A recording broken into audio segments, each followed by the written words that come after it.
Dubai world central में पीर के रोज 19वें Dubai air show का आगाज हो गया, जहां चीन के 2 C919 तैयारों ने मशरिक़ वुस्ता में अपनी पहली झलक पेश की है।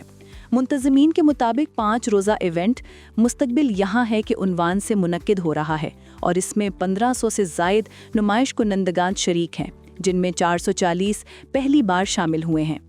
शो में 200 से ज़्यादा तैयारे नुमाइश के लिए रखे गए हैं, जिनमें तजारती, फौजी, निजी जेट्स, बगैर पायलट के हवाई जहाज़ यानी UAVs और जदीद हवाबाजी टेक्नोलॉजीज़ शामिल हैं। रमाबर्स चीन की तकरीबन 100 हवाबाजी कंपनियां भी इवेंट का हिस्सा हैं।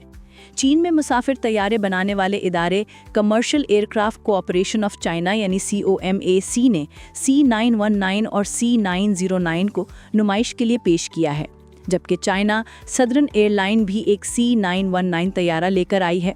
ये पहली बार है कि C919 को मशरिक़ वुस्ता में नुमाइश के लिए पेश किया गया है और कमर्शियल एयरक्राफ्ट ऑपरेशन यानी COMAC की जानिब से इस मौके पर तैयारे की परवाज़ का अमली मुजाहरा भी किया गया है। चीन के तैयार करदा UAVs और electric vertical take off and landing तैयारों ने भी दुनिया की बड़ी हवाबाजी नुमाइशों में से एक में ज़बरदस्त तवज्जो हासिल की है। रवाबर्स के एयर शो ने तकरीबन 1,48,000 कारोबारी मेहमानों को अपनी जानिब मुतवज्जो किया है। तवक्को है कि हर 2 साल बाद होने वाला ये इवेंट अपनी तारीख का सबसे बड़ा शो साबित होगा।